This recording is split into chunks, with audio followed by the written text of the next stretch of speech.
Friends, welcome to the new lesson. இன்னைக்கு நாம 9th standard unit 4 geography பார்க்க போறோம். லெசனோட பேரு ஹைட்ரோஸ்பியரா. இன்ட்ரோடக்ஷன்ல என்ன கொடுத்திருப்பாங்கன்னா எர்த்ல மொத்தம் 4 ஸ்பியர் இருக்கு. 4 ஸ்பியர் என்னலாம் பாத்தீங்கன்னா lithosphere, atmosphere, hydrosphere, biosphere. So அந்த 9th standard ஸ்டார்ட் பண்ண டைம்ல இருந்து நீங்க பாத்தீங்கன்னா யூனிட் 1 and யூனிட் 2ல லித்தோஸ்பியர் பார்த்தோம். யூனிட் 3ல அட்மாஸ்பியர் பார்த்தோம். இப்போ யூனிட் 4ல ஹைட்ரோஸ்பியர் பார்க்க போறோம். அடுத்த யூனிட் அதாவது யூனிட் 5ல பயோஸ்பியர் பார்க்க போறோம்.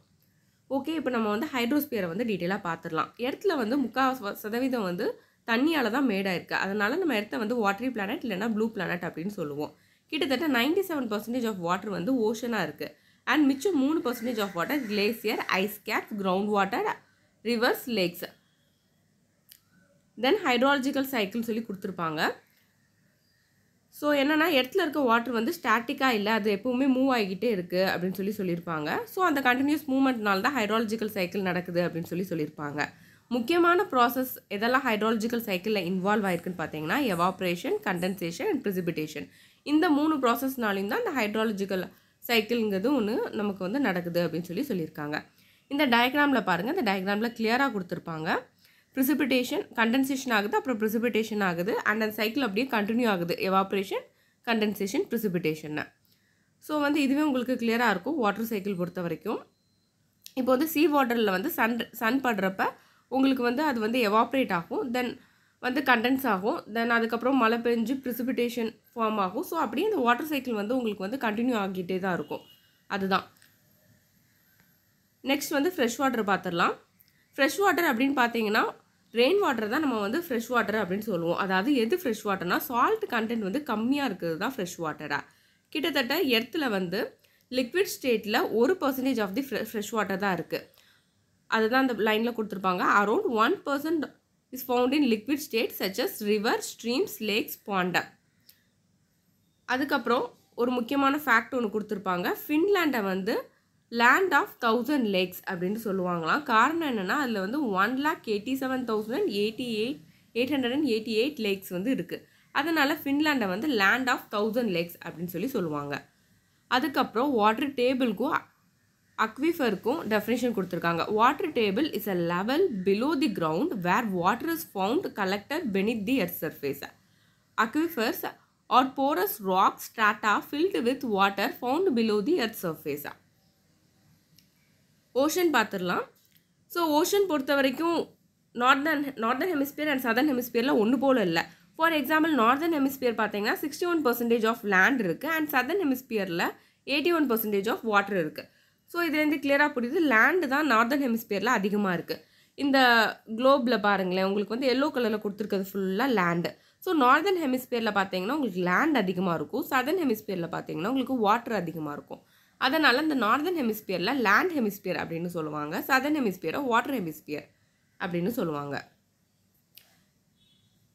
நெக்ஸ்ட் வந்து சொல்லியிருப்பாங்க, நான் லெசன் ஸ்டார்டிங்லேயே நான் சொன்னேன் முக்கால்வாசி எர்த் வந்து வாட்டரால் தான் இருக்குன்னு. ஸோ வந்து பார்த்தீங்கன்னா கிட்டத்தட்ட 71% ஆஃப் எர்த் வந்து வாட்டரால் தான் மேடாயிருக்கு. இதனால தான் எர்த்தை வந்து வாட்டரி பிளானட் இல்லைனா ப்ளூ பிளானட்னு சொல்கிறாங்க. ஆனால் எல்லாமே ஹியூமனால் கன்சியூம் பண்ணக்கூடிய ஸ்டாண்டர்டில் இல்லை. ஏன்னா முக்கால்வாசி வாட்டர், அதாவது அதிகமான கிட்டத்தட்ட ஓஷன் பார்த்திங்கன்னா இந்த 71% ஆஃப் வாட்டரில் 97% வந்து ஓஷன் வாட்டராக தான் இருக்குது.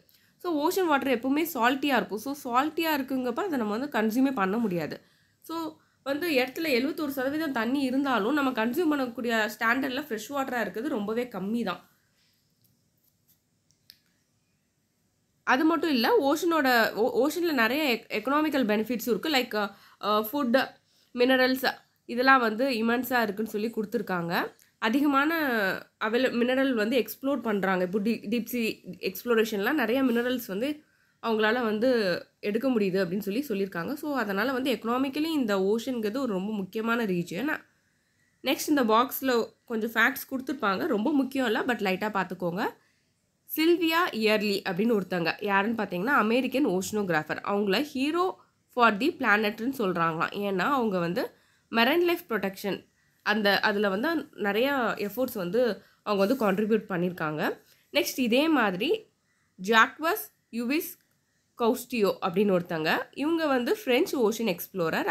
இவங்க வந்து நிறைய அண்டர்சி இன்வெஸ்டிகேஷன் பண்ணியிருக்காங்க. இவங்களுக்கு வந்து 2 அவார்டு இருக்குது. Cross of the war US presidential medal of freedom அப்படின்னு சொல்லி 2 அவார்டு வாங்கியிருக்காங்க. Next relief of ocean floor பார்த்துடலாம்.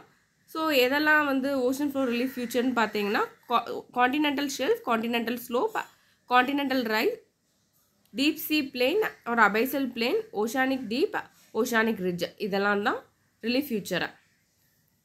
ஃபஸ்ட் வந்து காண்டினென்டல் ஷெல்ஃப் பார்ப்போம். இது எப்படி இருக்குன்னா ஜென்டிலாக ஸ்லோப் ஆகக்கூடிய ஒரு பிளாட்ஃபார்ம். இதில் வந்து யூனிஃபார்மாக இருக்கும். அதனால் இது வந்து கொஞ்சம் ஓரளவுக்கு ஷாலோவான ரீஜன்லேயே இருக்கும். அதனால் அது அதிகமான சன்ரைஸ் வந்து ரிசீவ் ஆகும். சன்ரைஸ் வந்து நல்லா படுறதுனால கிராஸ், சீவீட்ஸ், பிளாங்டான் இதெல்லாம் நல்லா வளருது. அது மட்டும் இல்லாமல் இந்த இடம் வந்து ஃபிஷ்ஷிங் கிரவுண்டுக்கு வந்து ரொம்ப ரிச்சஸ்ட் பிளேஸாக இருக்கும். அதாவது அதிகமான ஃபிஷ்ஷிங் வந்து இந்த இடத்துல வந்து இருக்கும். ஃபார் எக்ஸாம்பிள் பார்த்தீங்கன்னா கிராண்ட் பேங்க்ஸ் ஆஃப் நியூ ஃபவுண்ட்லேண்ட், இது வந்து ஃபிஷ்ஷிங்க்கான ஒரு சூப்பரான ஒரு ஏரியா. ஸோ இது வந்து example of continental shelf.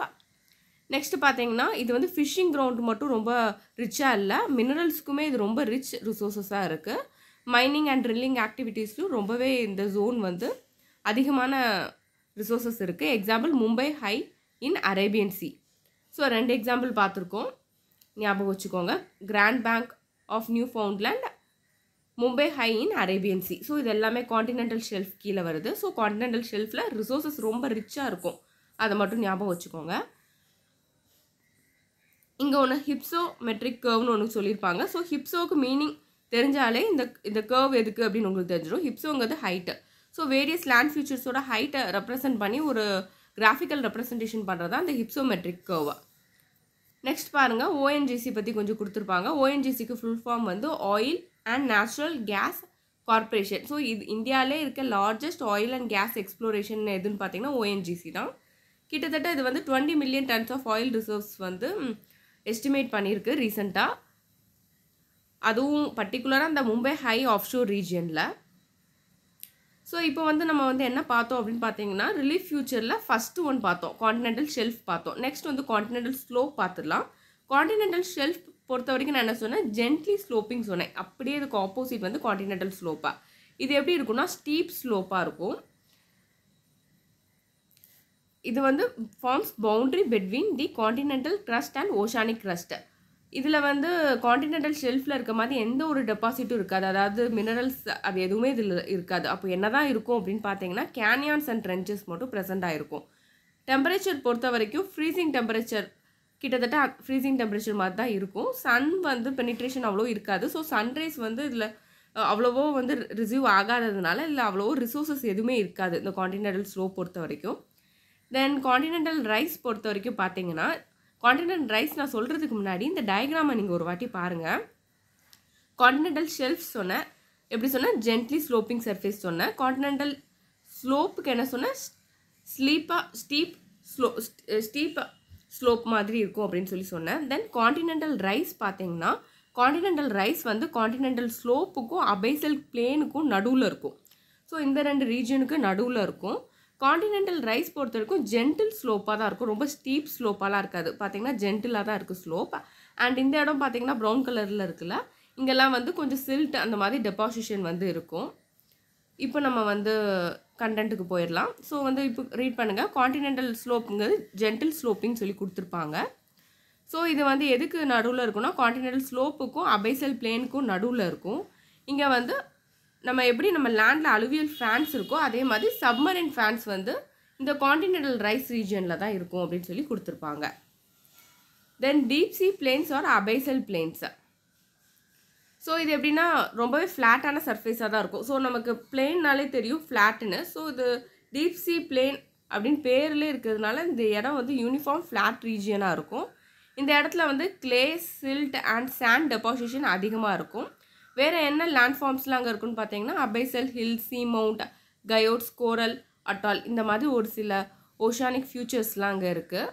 Then அபைசல் plane பொறுத்த வரைக்கும் கொடுத்துருப்பாங்க. Abyssal plain mostly Atlantic and Indian ஓஷனில் தான் அதிகமாக இருக்குது அப்படின்னு சொல்லியிருக்காங்க. இதுக்கு காரணம் என்னென்னா அதிகமான ரிவர்ஸ் வந்து செடிமெண்ட்ஸ் டெபாசிஷன் வந்து இந்த இடத்துல தான் பண்ணுது அப்படின்னு சொல்லி கொடுத்துருக்காங்க. அதாவது அட்லாண்டிக் அண்ட் இந்தியன் ஓஷன் ரீஜன்லாம் அதிகமான செடிமெண்ட்ஸ் வந்து தங்குறதுனால இந்த இடத்துல வந்து அபைசல் பிளேன் அதிகமாக இருக்கும் அப்படின்னு சொல்லி கொடுத்துருக்காங்க. ஃபார் எக்ஸாம்பிள் அமேசான், கங்கா, அதுக்கப்புறம் பிரம்மபுத்திரா ரிவர்ஸ், இதெல்லாம் வந்து இதுக்கு எக்ஸாம்பிள். இதுலேருந்து அது நிறைய சில்ட்டெல்லாம் கேரி பண்ணி செட்டில் பண்ணுறதுனால அபேசியல் பிளேன் அட்லாண்டிக் அண்ட் இந்தியன் ஓஷனில் அதிகமாக இருக்குது. பசிபிக் ஓஷனை கம்பேர் பண்ணுறதை விட அதிகமாக இருக்க இடம் வந்து அட்லாண்டிக் அண்ட் இந்தியன் ஓஷன் தான். ஸோ பசிபிக் ரீஜனில் அந்த அளவுக்கு இருக்காது. நெக்ஸ்ட் நம்ம ஓஷனிக் டீப் பார்த்துடலாம்.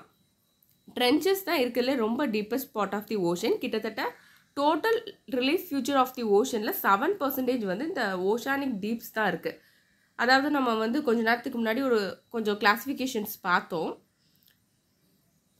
ஒரு 6 டைப்ஸ் பார்த்தோம் ரிலீஃப் ஃபியூச்சர்ஸில். அதில் இந்த ஓஷானிக் டீப் மட்டுமே 7% இருக்குது அப்படின்னு சொல்லியிருக்காங்க. இருக்கிறதுலே ரொம்ப டீப்பாக இருக்கிறதும் இதுதான். நெக்ஸ்ட் பார்த்தீங்கன்னா அது எப்படி இருக்குன்னா வி ஷேப்பில் இருக்கும் அப்படின்னு சொல்லி கொடுத்துருப்பாங்க. எபி சென்டர் ஆஃப் தி எர்த்குவாக் நிறைய இது வந்து இங்கே தான் அக்கர் ஆகியிருக்கு அப்படின்னு சொல்லி கொடுத்துருக்காங்க. தென் இங்கே கொஞ்சம் ஃபேக்ட்ஸ் கொடுத்துருக்காங்க. டிராகன் ஹோல் அப்படிங்கிறது தான் அண்டர் கிரவுண்ட் சிங்க் ஹோல் அப்படின்னு சொல்லுவாங்க. இதை வந்து eye of the South China sea அப்படின்னு சொல்கிறாங்க. அதுக்கு டயக்ராம் கொடுத்துருக்காங்க. பார்க்கறதுக்கு ஒரு ஐ மாதிரி கண்ணு மாதிரியே இருக்கிறதுனால இதை வந்து eye of south China sea அப்படின்னு சொல்கிறாங்க. ஸோ ட்ராகன் ஹோல் ஞாபகம் வச்சுக்கோங்க, எக்ஸாம்பிள் கேட்குறதுக்கு நிறைய சான்சஸ் இருக்குது. Dragon hole is a deepest known under water sink hole in the world. It is also known as eye of the South China Sea. Next வந்து oceanic ridge பார்த்துடலாம். Oceanic ரிட்ஜுங்கிறது சப்மரைனில் இருக்க ஒரு மவுண்டைன் செயின், அதாவது ஒரு கண்டினியூஸான mountain chain. இப்போ லேண்டில் எப்படி மவுண்டைன் செயின் இருக்கோ அதே மாதிரி ஓஷானிக் ரிட்ஜுங்கிறது சப்மரைனில் இருக்கிற ஒரு கண்டினியூஸ் மவுண்டைன் செயினை. ஸோ வந்து இது என்ன ராக்கால் மேடாக இருக்குன்னு பார்த்தீங்கன்னா பசால்டிக் ராக்கால் அது ஃபார்ம் ஆகிருக்கும். இது எப்படி வந்து உருவாகிருக்கு அப்படின்னு பார்த்தீங்கன்னா 2 டெக்டானிக் பிளேட்ஸ் வந்து ஆப்போசிட் டைரக்ஷனில் மூவ் ஆகிறப்ப இந்த மாதிரி ரிட்ஜ் ஃபார்ம் ஆகும். For example mid Atlantic ranges is the largest அன்ப்ரோக்கன் oceanic ridges.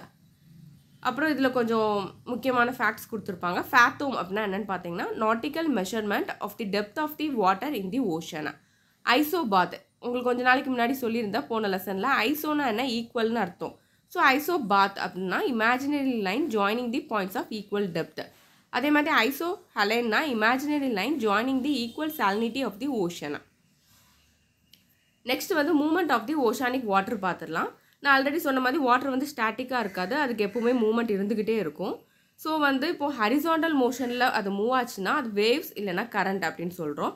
Vertical மோஷனில் அது மூவ் ஆகிறப்ப அதை வந்து நம்ம டைட்ஸ் அப்படின்னு சொல்கிறோம். ஃபஸ்ட்டு வேவ்ஸ் வந்து பார்த்துடலாம். சீ வேவ்ஸ் தான் இருக்கிறதுல ரொம்ப ஸ்ட்ராங்கஸ்ட் அப்படின்னு சொல்லியிருக்காங்க. அண்ட் அந்த விண்டு வந்து ப்ளோ ஆகிறப்ப நமக்கு வந்து வேவ்ஸ் ஃபார்ம் ஆகுது அப்படின்னு சொல்லியிருக்காங்க. So duration of wind, speed of the wind, அதோட டேரக்ஷன் இதெல்லாம் பொறுத்து தான் அந்த ஹைட் ஆஃப் தி வேவ் இருக்கும் அப்படின்னு கொடுத்துருப்பாங்க. சில நேரத்தில் ட்ரீமோர் வந்து அக்கர் ஆகிறப்ப கூட ஓஷன் வந்து வேவ்ஸ் வந்து ஜாஸ்தியாக இருக்கும் அப்படின்னு சொல்கிறாங்க. இந்த சுனாமிலாம் எப்படி அக்கர் ஆகுதுன்னு பார்த்தீங்கன்னா இந்த மாதிரி ட்ரீமர் வந்து ஃபார்ம் ஆகிறப்ப தான் வந்து நமக்கு வந்து ஹெவி வேவ்ஸ் அண்ட் டிஸ்ட்ரக்ஷன்ஸ் வந்து நடக்குது. அதாவது சுனாமி மாதிரியான பேரழிவுகள்லாம் அப்போ தான் நிகழுது. The waves are also called by tremors felt on the ocean floor. Such waves are quite destructive called as tsunami. So அதான் கொடுத்துருக்காங்க. நெக்ஸ்ட் இந்த பாக்ஸ் பார்த்தீங்கன்னா energy of the falling wave water is use to turn hydro turbine to generate பவர்னு கொடுத்துருக்காங்க. Example என்னென்னு பார்த்தீங்கன்னா Vizhinjam in Kerala, அப்புறம் Andaman and Nicobar island. So இதெல்லாம் வந்து இந்த ஹைட்ரோ டர்பைன்னால நம்ம வந்து ஜென்ரேட் பண்ணுற எனர்ஜிக்கான பெஸ்ட் எக்ஸாம்பிளாக. அதுவும் பார்த்தீங்கன்னா இவங்க வந்து இந்த வேவ் வாட்டர் தான் யூஸ் பண்ணுறாங்க இந்த எலக்ட்ரிசிட்டி ஜென்ரேட் பண்ணுறதுக்கு. ஸோ வேவ் வாட்டரை யூஸ் பண்ணி பவர் ஜென்ரேட் பண்ணுறதுக்கு அவங்க யூஸ் பண்ணுற பவர் பிளான்ட்ஸ் எங்கெல்லாம் இன்ஸ்டால் பண்ணியிருக்காங்கன்னு பார்த்தீங்கன்னா விழுஞ்சியமும் அந்தோமான் அண்ட் நிக்கோபார். ஸோ 2 பிளேஸும் ரொம்ப முக்கியம். So wave energy power plants வந்து 2 இடத்துல இருக்குது. Vizhinjam in Kerala, Andaman and Nicobar island in India. Next tides பார்த்துடலாம். இவ்வளோ நேரம் வேவ்ஸ் பார்த்தோம், இப்போ டைட் பார்த்துடலாம். So periodic rise and fall of sea வாட்டரை தான் நம்ம வந்து டைட்ஸ்ன்னு சொல்கிறோம். அது எதனால் இப்போது டைட்ஸ் ஃபார்ம் ஆகுதுன்னு பார்த்தீங்கன்னா gravitational pull of sun and moon தான் டைட்ஸ் ஃபார்ம் ஆகிறதுக்கு மெயின் ரீசன். 2 டைட்ஸ் இருக்குது, spring tides and neap tides. Spring tides எப்போ ஃபார்ம் ஆகும்னு பார்த்தீங்கன்னா சன், மூன் அண்ட் எர்த் 3ம் ஒரே லைனில் இருக்கப்போ உங்களுக்கு வந்து ஸ்ப்ரிங் டைட் ஃபார்ம் ஆகும். ஃபார் எக்ஸாம்பிள் இந்த டயக்ராமில் பாருங்கள். இப்போ வந்து இந்த டயக்ராமில் வந்து சன், மூன் அண்ட் எர்த் 3ம் ஒரே லைனில் இருக்குது. இப்படி ஒரே லைனில் இருக்கப்போ உங்களுக்கு வந்து ஸ்ப்ரிங் டைட் வந்து ஃபார்ம் ஆகும். எந்த நாள்லலாம் ஃபார்ம் ஆகும் அப்படின்னு பார்த்தீங்கன்னா ஃபுல் மூன் டேலையும் நியூ மூன் டேலையும் இது ஃபார்ம் ஆகும். நெக்ஸ்ட் வந்து நீப் டைடு பார்த்துடலாம். நீப் டைட் எப்போ ஃபார்ம் ஆகும்னா சன் அண்ட் மூன் வந்து ரைட் ஆங்கிளில் இருக்கப்போ உங்களுக்கு வந்து நீப் டைட் வந்து ஃபார்ம் ஆகும். இந்த டயக்ராமில் இப்போ பாருங்கள், சன் அண்ட் மூன் பாருங்கள், இது உங்களுக்கு மூன் அண்ட் இது sun. So sun and moon வந்து 90 டிகிரியில் இருக்குது, அதாவது ரைட் ஆங்கிளில் இருக்குது. ஸோ இந்த மாதிரி ரைட் ஆங்கிளில் இருக்கப்போ தான் உங்களுக்கு நீப் டைட் வந்து ஃபார்ம் ஆகுது. இது எந்த டைம்லலாம் ஃபார்ம் ஆகும் அப்படின்னு பார்த்தீங்கன்னா first quarter Moon and third quarter மூனில் வந்து உங்களுக்கு ஃபார்ம் ஆகும். ஸோ இது ரெண்டையும் கம்பேர் பண்ணி படிச்சுக்கோங்க. ஸ்ப்ரிங் டைட் பொறுத்த வரைக்கும் 3 ஸ்ட்ரெயிட் லைனில் இருக்கணும், அதாவது sun moon and earth 3 straight லைனில் இருக்கும். நீப் டைட் பொறுத்த வரைக்கும் சன் அண்ட் மூன் வந்து ரைட் ஆங்கிளில் இருக்கும். ஸ்ப்ரிங் டைட் பொறுத்த வரைக்கும் அது எப்போ ஃபார்ம் ஆகும் அப்படின்னு பார்த்தீங்கன்னா ஃபுல் மூன்லேயும் நியூ மூன்லேயும் ஃபார்ம் ஆகும். நீப் டைட் பொறுத்த வரைக்கும் ஃபஸ்ட்டு குவார்ட்டர் மூன்லேயும் தேர்டு குவார்ட்டர் மூன்லேயும் இது ஃபார்ம் ஆகும்.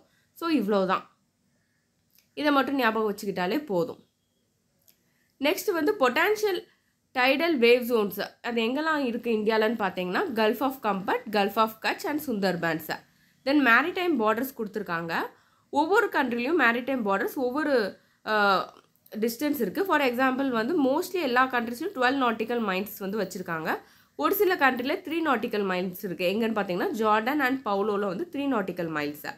அண்ட் சம் கண்ட்ரீஸில் 200 நாட்டிக்கல் மைல்ஸ் இருக்கும். எங்கெல்லாம்னு பார்த்தீங்கன்னா கான்கோ, சால்வடார், பெரு, சொமாலியா இங்கெல்லாம் வந்து 200 நாட்டிக்கல் மைல்ஸ் இருக்குது. ஸோ இந்த மாதிரி பார்டர் யார் செட் பண்ணுறா அப்படின்னு பார்த்தீங்கன்னா United Nation Convention on Law of Sea 2013 year. அந்த ஆர்கனைசேஷன் தான் அந்த மேரிடைம் பார்டர்ஸ் வந்து நமக்கு வந்து செட் பண்ணுறாங்க. தென் ஓஷன் கரண்ட் பார்த்துடலாம். ஸோ ஓஷன் கரண்ட்னா என்னென்னு பார்த்தீங்கன்னா movement of the oceanic water on the surface and depth in a definite direction is called ocean current. So ocean current வந்து நார்தர்ன் ஹெமிஸ்பியரில் கிளாக்வைஸ் மோஷன்லெஸ் ரிவால்வ் ஆகும். அதே மாதிரி சதர்ன் ஹெமிஸ்பியரில் இதோட மோஷன் வந்து ஆன்டி கிளாக்வைஸ் டைரக்ஷனில் இருக்கும். என்னென்ன ஃபேக்டர்லாம் ஓஷன் கரண்ட் அஃபெக்ட் பண்ணுது அப்படின்னு பார்த்தீங்கன்னா 3 முக்கியமான ஃபேக்டரை. ஒன்று வந்து இது வந்து மெயின்ஸ் எக்ஸாமில் கேட்டிருக்காங்க இதுக்கு முன்னாடி. ஸோ வந்து நல்லா பார்த்துக்கோங்க. Factors that affects oceanic current கேட்டிங்கன்னா 3 தான். Earth's rotation, prevailing wind, difference in temperature and salinity of oceanic வாட்டரை. ஸோ இது 3 தான் உங்களுக்கு வந்து எர்த்ஸோட ஓஷானிக் கரண்ட்டை வந்து அஃபெக்ட் பண்ணுறது. ஸோ கரண்ட் பொறுத்த வரைக்கும் 2 கரண்ட் இருக்குது. வார்ம் கரண்ட்டுன்னு ஒன்று இருக்குது, கோல்டு கரண்ட்டுன்னு இருக்குது. ஸோ வந்து வார்ம் கரண்ட்டுங்கிறது எப்படி ஃபார்ம் ஆகுதுன்னு பார்த்தீங்கன்னா லோ லேட்டிடியூட்ஸ்லேருந்து ஹை லேட்டிடியூட்ஸ்க்கு ஓஷன் கரண்ட் மூவ் ஆகுறப்ப வார்ம் கரண்ட் ஃபார்ம் ஆகுது. Example Gulf stream in Atlantic ocean, north equatorial current in Pacific ஓஷனா. இங்கே வந்து NIO அப்படின்னு சொல்லி கொடுத்துருப்பாங்க. அதுக்கு ஃபுல் ஃபார்ம் வந்து நேஷ்னல் இன்ஸ்டிடியூட் ஆஃப் ஓஷனோகிராஃபி. இதை வந்து 1966 எஸ்டாப்ளிஷ் பண்ணியிருக்காங்க. இதோட ஹெட் குவார்ட்டர்ஸ் எங்கே இருக்குதுன்னு பார்த்தீங்கன்னா டோனோ பவுலோ, கோவா அங்கே தான் இருக்குது. ஸோ இது எதுக்கு அப்படின்னு பார்த்தீங்கன்னா இது வந்து ரிசர்ச் வந்து நிறையா பண்ணுவாங்க to understand the oceanic features, ocean engineering and marine archaeology. Then marine resources. So marine resources பற்றி சொல்லலாம், both biotic and abiotic resources இருக்குது. இது வந்து ரொம்பவே ரிச் எக்கனாமிக்கல் ரிசோர்ஸஸ் தான் சொல்லணும். ஏன்னு பார்த்தீங்கன்னா இந்த ஆர்கானிசம்ஸ்லேருந்து நம்ம வந்து வேரியஸ் ப்ராடக்ட் வந்து டிரைவ் பண்ணலாம். லைக் ஃபுட், மெடிசின், காஸ்மெட்டிக்கா இந்த மாதிரி நிறைய ப்ராடக்ட் டிரைவ் பண்ணலாம். ஸோ வந்து எக்கனாமிக்கலி இது ரொம்பவே நமக்கு கான்ட்ரிபியூட் பண்ணுது. அதுக்கப்புறம் மெரைன் ரிசோர்ஸை 3 கிளாஸிஃபை பண்ணுறாங்க. ஒன்று energy resources, mineral resources and biological resources. Energy resources அப்படின்னு பார்த்தீங்கன்னா உங்களுக்கு எக்ஸாம்பிள் வந்து energy fuels, tidal energy, then wave energy இதெல்லாம் வரும். மினரல்ஸ் பார்த்தீங்கன்னா உங்களுக்கு பெட்ரோலியம் பெஸ்ட் எக்ஸாம்பிள். பயாலஜிக்கல் ரிசோர்ஸ்ன்னு பார்த்தீங்கன்னா ஃபிஷ்ஷு இதெல்லாம் வந்து உங்களுக்கு பயாலஜிக்கலில் வரும். Then conservation of marine resources. So வந்து மெரைன் ரிசோர்ஸஸை கண்டிப்பாக வந்து நம்ம வந்து கன்சர்வ் பண்ணணும். காரணம் வந்து இது வந்து எக்கனாமிக்கலி நமக்கு நிறைய கான்ட்ரிபியூட் பண்ணுது. அது மட்டும் இல்லாமல் ரிசர்ச்சஸ் இதுக்கு ரொம்ப யூஸ்ஃபுல்லாக இருக்குது. கோஸ்டல் டூரிசம் ப்ரொமோட் பண்ணுறதுனால இந்த கன்சர்வேஷன் வந்து நமக்கு ரொம்ப முக்கியம் அப்படின்னு சொல்லியிருப்பாங்க. அதுக்கப்புறம் வரக்கூடிய டேப்லெட் காலம் ரொம்ப ரொம்ப முக்கியம். எப்போவுமே ப்ரிலிம்ஸில் இதுலேருந்து ஏதாவது ஒரு 1 வேர்ட் வந்துக்கிட்டே இருக்குது. என்னன்னு பார்த்தீங்கன்னா மேஜர் ஓஷானிக் கரண்ட்ஸ் தான் கொடுத்துருப்பாங்க. ஸோ ஃபஸ்ட் ஒன் பார்த்தீங்கன்னா சவுத் அட்லாண்டிக் ஓஷன். அதில் வந்து பென்குயிலா அப்படின்னு ஒரு கரண்ட். இது என்ன கரண்ட்டுங்கிறதையும் நீங்கள் படிச்சுக்கணும், கோல்டு கரண்ட்டை. தென் எஃபெக்ட் வந்து பார்த்தீங்கன்னா foggy condition in the coast of Namibia. Next வந்து நார்த் அட்லாண்டிக் ஓஷன். அதில் வந்து 4 கரண்ட் கொடுத்துருக்காங்க. 2 கோல்டு கரண்ட்டு, 2 வார்ம் கரண்ட்டு. கேனரிஸும் லப்ராடரும் கோல்டு கரண்ட்டை, கல்ஃப் ஸ்ட்ரீமும் நார்த் அட்லாண்டிக் ட்ரிஃப்ட்டும் வார்ம் கரண்ட்டை. ஸோ கேனரிஸ் வந்து சஹரா டெசர்ட்டில் வந்து நிறையா நிறையா வந்து கான்ட்ரிபியூட் பண்ணுது. தென் கல்ஃப் ஸ்ட்ரீம் பொறுத்த வரைக்கும் நியூ ஃபவுண்ட்லேண்டில் வந்து இதோட கான்ட்ரிபியூஷன்ஸ் நிறையா இருக்குது. அட்லாண்டிக் ட்ரிஃப்ட் பொறுத்த வரைக்கும் it keeps the ports of the high latitudes in ice free throughout the year. Labrador பொறுத்த வரைக்கும் இது வந்து இந்த லேப்ராடரும் அண்ட் தென் இந்த கல்ஃப் ஸ்ட்ரீமும் ரெண்டும் வந்து மீட் பண்ணும். Actually it's confluence with the gulf stream creates fogs and hinders நேவிகேஷனை. ஸோ நார்த் அட்லாண்டிக் ஓஷன் பொறுத்த வரைக்கும் 4 கரண்ட் இருக்குது, 2 கோல்டு கரண்ட் 2 வார்ம் கரண்ட் படிச்சுக்கோங்க. தென் சவுத் பசிபிக் ஓஷனில் சவுத்தில் வந்து ஒரே ஒரு கரண்ட் தான் வரும், பெருவியன் கரண்ட்டை நம்ம ஹம்பர் போல்ட் அப்படின்னு சொல்லுவோம். இது வந்து கோல்டு கரண்ட்டை. இதனால என்னெல்லாம் நடக்குன்னு பார்த்தீங்கன்னா டெசர்டிஃபிகேஷன் ஆஃப் தி அட்டகமா டெசர்ட், தென் எல்னிலோ எஃபெக்ட்டுக்கும் இந்த பெரு கரண்ட் தான் நமக்கு வந்து கான்ட்ரிபியூட் பண்ணுது. அண்ட் கொஞ்சம் ஸ்லைட்லி நம்ம இந்தியன் மான்சூனையும் கொஞ்சம் இது அஃபெக்ட் பண்ணுது அப்படின்னு சொல்லி கொடுத்துருப்பாங்க. நெக்ஸ்ட் வந்து நார்த் பசிபிக் ஓஷன் எடுத்துக்கலாம். நார்த் பசிபிக் ஓஷன்லேயும் 4 கரண்ட் இருக்குது, 2 warm current. Kuroshio current, Alaska current, இது 2 வார்ம் கரண்ட். ஒயாஷியோ குரில் கரண்ட் அண்ட் கலிஃபோர்னியா கரண்ட், இது 2 cold current. So Kuroshio current பொறுத்த வரைக்கும் இது வந்து லார்ஜ் அமௌண்ட் ஆஃப் ஹீட் வந்து கேரி பண்ணும் and forms cloud cover that causes rainfall. Then Kuril current பார்த்தீங்கன்னா குரில் கரண்ட் வந்து எந்த இடம்னு பார்த்துக்கோங்க, ஹொக்காய்டு அப்படிங்கிற ஒரு இடத்துல தான் அது அதிகமாக இன்ஃப்ளூயன்ஸ் பண்ணுது. இது என்ன இடம்னு பார்த்தீங்கன்னா major fishing ground in the world. Alaska current பொறுத்த வரைக்கும் keeps the sea port of Alaska open throughout the year. Then California current வந்து leads to foggy condition along the coast of California. It helped in the development of Arizona and Sonata Desert. Indian ஓஷனில் ஒரே ஒரு cold current கொடுத்துருக்காங்க, west Australian current. இதை பற்றி என்ன கொடுத்துருக்காங்கன்னா lead to the foggy condition along the western coast of Australia. So இதுதான் முக்கியமான கரண்ட்டு. அண்ட் தென் இந்த டயக்ராமையும் ஒரு வாட்டி பார்த்துக்கோங்க. ஃபார் எக்ஸாம்பிள் நான் உங்களுக்கு வந்து இப்போது பெரு கரண்ட் சொன்னேன், இங்கே வந்து ஹம்பர் போல்ட்னு கொடுத்துருக்காங்க. So Peru current and Humboldt current எல்லாமே ஒன்று தானே. ஸோ நம்ம வந்து பெரு கரண்ட் பார்க்குறப்ப அது சவுத் அட்லாண்டிக் நம்ம படித்தோம், ஞாபகம் இருக்கா? நான் ஒரு வாட்டி போய் காமிக்கேன். பெரு கரண்ட்டை சவுத் பசிபிக் ஓஷன் சொல்லி நம்ம படித்தோம், பெருவியன் கரண்ட் இல்லை ஹம்பர் போல்ட் கரண்ட்டை. ஸோ ஒவ்வொரு கரண்ட்டையும் இந்த மேப்பில் இப்படி பார்த்துக்கோங்க. ஸோ சவுத் பசிபிக் ஓஷன் இந்த இருக்குது அண்ட் ஹம்பர் போல்ட் கரண்ட்டை வந்து ப்ளூ கலரில் கொடுத்துருக்காங்க. பிகாஸ் ப்ளூ கலர் வந்து நம்ம கோல்டு கரண்ட்டுக்கு நம்ம யூஸ் பண்ணுவோம். ஸோ பெருவியன் கரண்ட் வந்து உங்களுக்கு கோல்டு கரண்ட்டுங்கிறதுனால உங்களுக்கு ப்ளூ கலரில் இந்த ஹம்பர் போல்ட் கரண்ட்டை ரெப்ரசென்ட் பண்ணியிருக்காங்க. ஹம்பர் போல்ட்டும் பெருவியனும் சேம் தான், அதில் நீங்கள் எதுவும் கன்ஃபியூஸ் ஆகிடக்கூடாது. நான் ஏன் இந்த ஹம்பர் போல்ட் கரண்ட் மட்டும் ஸ்பெசிஃபிக்காக காமிக்கேன்னா இது வந்து எக்ஸாமில் இதுக்கு முன்னாடி ஆல்ரெடி கேட்டிருக்காங்க. ஏன்னா எல்னிலோங்கிறது எக்ஸாம் டாப்பிக்கில் ரொம்ப முக்கியம். அண்ட் எல்னிலோக்கு காரணமாக இருக்கிறது இந்த ஹம்பர் போல்ட் அண்ட் பெருவியன் கரண்ட்டுங்கிறதுனால இதை நான் உங்கள் மேப்பில் காமிச்சிருக்கேன். அண்ட் இதே மாதிரி நீங்கள் எல்லா கரண்ட்டையும் பார்த்துக்கோங்க. பென்குயிலா கரண்ட் தான் இருக்குது and west Australian current, California current. So இந்த மாதிரி ஒரு வாட்டி மேப்பில் பார்த்துட்டிங்கன்னா உங்களுக்கு மறக்கவே மறக்காது. ஸோ எல்லா கரண்ட்டுமே அவங்க கொடுத்துருப்பாங்க. ஒயாஷியோ கரண்ட். ஓகே ஃப்ரெண்ட்ஸ், இந்த மேப் ஒரு வாட்டி நல்லா பார்த்துக்கோங்க, கண்டிப்பாக மிஸ் பண்ணிடாதீங்க. கிரேட் பேரியர் ரீஃப் கொடுத்துருக்காங்க. ஸோ கிரேட் பேரியர் ரீஃப் தான் வேர்ல்ட்லே லார்ஜஸ்ட் கோரல் ரீஃபா. இதில் கிட்டத்தட்ட 2900 இண்டிவிஜுவல் ரீஃப் இருக்குது அண்ட் 900 ஐலாண்ட் இருக்குது. கிட்டத்தட்ட இது எவ்வளோ ஏரியா கவர் பண்ணுறது பார்த்தீங்கன்னா 3,50,000 கிலோமீட்டரா. இந்த ரீஃப் வந்து எந்த இடத்துல இருக்குது அப்படின்னு பார்த்தீங்கன்னா ஆஸ்திரேலியாவில் குயின்ஸ்லாண்ட்னு ஒரு இடம் இருக்குது, அந்த இடத்துல தான் இந்த கோரல் சீங்கிறது லொக்கேட் ஆகிருக்கு.